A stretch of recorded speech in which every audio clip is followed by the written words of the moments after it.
Unidad 2. La fragmentación del mundo antiguo. ¿Qué sucedió con el antiguo Imperio Romano? Las invasiones germánicas del siglo V acabaron con el Imperio Romano ya partido en dos, Oriente y Occidente, desde el año 395. Los historiadores marcan la caída de Roma 476 como el fin de la antigüedad y el inicio de la Edad Media. Fin del Imperio Romano de Occidente. A principios del siglo V, los hunos, un pueblo bárbaro llegado de Asia, dirigidos por Atila, invadieron y arrasaron los territorios del este de Europa. Huyendo de los hunos, los pueblos germánicos irrumpieron en el Imperio Romano de Occidente y acabaron conquistando y dominando el territorio.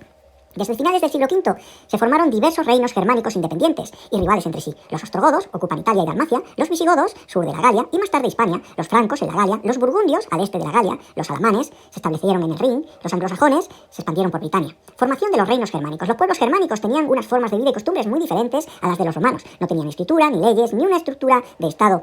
Trabajaban la tierra y criaban ganado. Se organizaban en clanes familiares y sus caudillos elegían a un jefe militar, que ejercía como rey. En un principio este cargo era electivo y con el paso del tiempo pasó a ser hereditario. Al ocupar las tierras romanas, los germanos impusieron su poderío militar y algunas costumbres, pero también adoptaron parte de la cultura romana. El latín será la lengua oficial y el cristianismo acabó por imponerse. Aquí tenemos algunos esquemas, mapas más bien, pues en el primero vemos otros pueblos germánicos, están a la derecha del Danubio, sería el este, y luego tenemos los francos, los burgundios, los alamanes, vemos a los anglosajones, vemos también los ostrogodos y algunas ciudades notorias allí, como Rávena, Roma, Sicilia. Bueno, vemos también los visigodos, que ocupan el sur de la Galia, recordar, los suevos, que se afincaron en Galicia, y luego vemos los vándalos, que llegaron hasta el norte de África y luego volvieron otra vez a Roma. Pero bueno, los vemos ahí en el norte de África, los vándalos, también en Cerdeña y en Córcega, y en las Baleares. Bueno, aquí vemos un pequeño mapa de la península ibérica, donde se ve pues, los suevos en Galicia, los cántabros y vascones en la zona cántabra, ¿verdad? Y luego en la provincia romana tarraconense pues están los visigodos, más abajo están los alanos y más abajo los vándalos, que ya os he contado antes que dan una vuelta bastante amplia hasta el norte de África y luego vuelven de nuevo a la zona de Roma y por ahí. Bueno, división del Imperio Romano e invasiones germánicas en el siglo V, pues vemos ahí pues, dos mapas, el Imperio Romano de Occidente, pues un mapa partido, Imperio Romano de Occidente, Imperio Romano de Oriente. Y aquí está el límite de Teodosio, el límite que establece Teodosio. Bueno, vemos los hunos, cómo van avanzando esas invasiones y van empujando a los distintos pueblos germanos del este, suevos, francos, vándalos, que vayan avanzando. Los francos llegan hasta la Galia, pero los suevos pues llegan, fijaos que acaban en Galicia. Los vándalos pues dan la vuelta a la tuerca y acaban en Roma, pasando por África, ¿verdad? Por el norte de África. Y bueno, los ostrogodos, veis cómo se afincan hasta en la zona de Rávena, de Roma, bueno... En fin, y los visigodos, pues que estaban a la altura de los ostrogodos, dan una vuelta bastante buena por Constantinopla y acaban en la península ibérica. Acaban en el sur de la Galia, pero también en la península ibérica. Se ve ahí el reino de Tolosa y, bueno, el reino de Toledo luego, ¿verdad? Bueno. Ahí en el Imperio Romano de Oriente, pues destacable, ves Constantinopla, Atenas, Alejandría, Jerusalén, Mar Negro, Mar Mediterráneo. Un reino germánico, los visigodos en Hispania. En el año 409 entraron en la península ibérica varios pueblos germánicos, suevos, vándalos y alanos. Los visigodos acudieron a la península como aliados al servicio de Roma para expulsar a los invasores. Formación del reino visigodo de Toledo. A partir del 415 los visigodos expulsaron a vándalos y alanos y arrinconaron a los suevos en la actual Galicia. A mediados del siglo V se asentaron en el sur de la Galia, dando lugar al reino visigodo de Tolosa. Más tarde, tras enfrentarse a los francos en la batalla de Boillé, 507, y caer derrotados, serán expulsados y marcharán a España, dando lugar al reino visigodo de Toledo.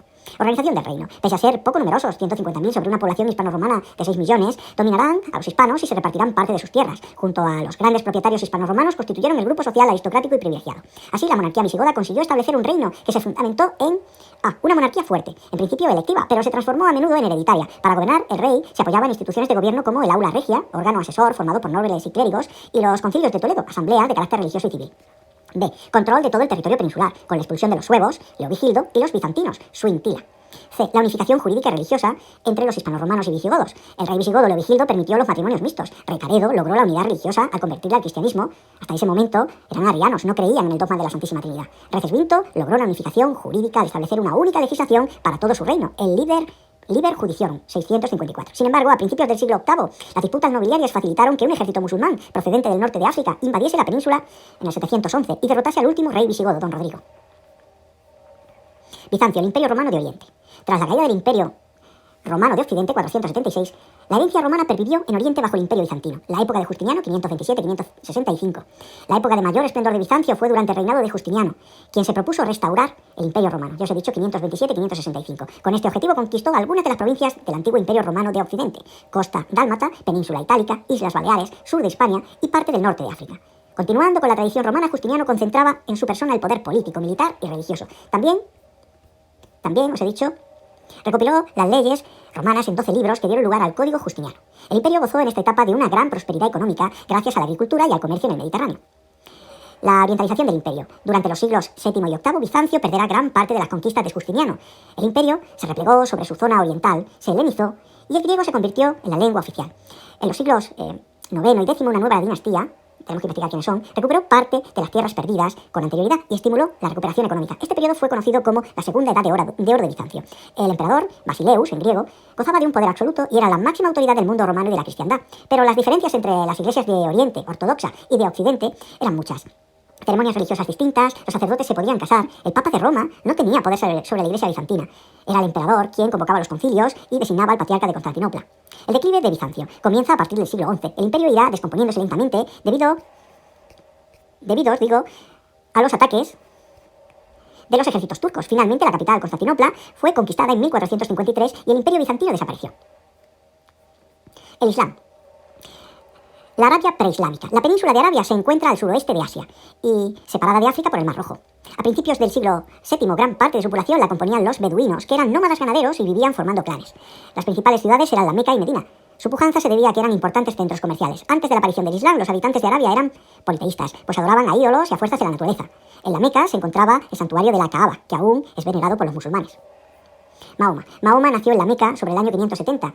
A muy temprana edad quedó huérfano y pasó al cuidado de su tío, un importante comerciante, lo cual le permitió estar en contacto con cristianos y judíos, conociendo ambas religiones. En el año 610 se sintió llamado por Dios y consideró que había sido elegido como profeta para transmitir el mensaje de Dios. De este modo comenzó a predicar una nueva religión, el Islam. Mahoma chocará con los intereses de los comerciantes de la Meca, motivo por el cual en el año 622 deberá abandonar la Meca y marchar a Medina junto con sus seguidores. Esto marca el inicio del calendario islámico y es conocido como la Égira, huida. Religión islámica. El Islam es una religión monoteísta, pues únicamente creen en un Dios, Alá. La doctrina transmitida por Mahoma está recogida en el Corán, libro sagrado. Los 5 pilares del Islam, profesión de fe, orar 5 veces al día mirando a la Meca, ayunar desde que amanece hasta que anochece todos los días del mes del Ramadán, dar limón a los pobres, peregrinar una vez a la Meca. Asterisco también establece una serie de normas sociales: esclavitud, poligamia, divorcio, prohibido beber alcohol, comer cerdo, practicar la usura y juegos de azar, culto a ídolos. La mujer está sometida al hombre y debe taparse el rostro con un velo. El Imperio Carolingio. El imperio creado por Carlomagno fue el último intento de reconstruir la antigua unidad del Imperio Romano de Occidente, Reino de los Francos. Era muy extenso, ocupaba la antigua Galia y territorios de la península itálica y de Europa Central. A principios del siglo VIII, un noble franco, Carlos Martel, frenó el avance musulmán que intentaba avanzar sobre Francia. Gracias a la victoria en la batalla de Poitiers, 732, su hijo, Pipino el Breve, se convirtió en rey de los francos y fundó la dinastía carolingia. Más tarde, su hijo y sucesor, Carlomagno, reconstruyó el imperio de Occidente. Carlomagno conquistó gran parte de las tierras de Europa Occidental, frenó el avance musulmán y aseguró las fronteras, convirtió el cristianismo a todos los pueblos bajo su autoridad y obligó a los obispos a guardarle fidelidad. En el año 800, Carlomagno fue coronado emperador de las tierras de Occidente y estableció su corte en Aquisgrán. ¿Cómo gobernó su imperio Carlomagno? Organización y administración. Carlomagno dividió el territorio en 250 condados. Al frente de cada uno nombró un conde, que era un noble de su confianza, gran propietario de la tierra, guerrero destacado o amigo personal. Para defender las zonas de frontera, creó las marcas, dirigidas por un jefe militar, el marqués. También estableció un cuerpo de comisarios reales, los missi dominici, encargados de hacer cumplir las leyes y controlar a condes y marqueses. Estos cargos no eran vitalicios ni hereditarios, podían ser destituidos y sus descendientes ser confirmados en el cargo o no. Carlomagno reunía cada año a los condes, marqueses y clérigos en la corte para hablar de los asuntos de gobierno. Un sistema de fidelidades personales. El sistema de gobierno ideado por Carlomagno se basaba en una cadena de relaciones personales sustentadas en los principios de fidelidad y protección. Carlomagno protegía a los nobles, les entregaba tierras y el derecho a gobernarlas. Los convertía en sus vasallos y estos le juraban lealtad, respeto y ayuda militar. A su vez, estos nobles recibían juramento de fidelidad de otros vasallos de menor rango, a los que también entregaban tierras y protegían. De ellos recibían asimismo ayuda y fidelidad. Hacia el feudalismo.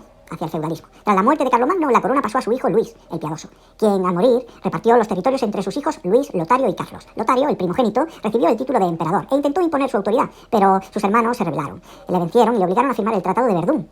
Desde entonces, cada territorio formó reinos independientes. Desde el siglo IX se producirán invasiones en Europa Occidental, musulmanes, vikingos, eslavos, etc., provocando la inseguridad entre la población. Estas invasiones eran muy difíciles de contener y no había un poder fuerte que las hiciera frente. La población solamente estaba protegida por los nobles que poseían ejércitos. Entonces, el sistema ideado por Carlomagno se transformó. Los condes se convirtieron en señores casi independientes del rey. Transmitían su título y sus tierras a sus herederos y el poder de los monarcas fue muy débil. Se iniciaba en Europa el feudalismo.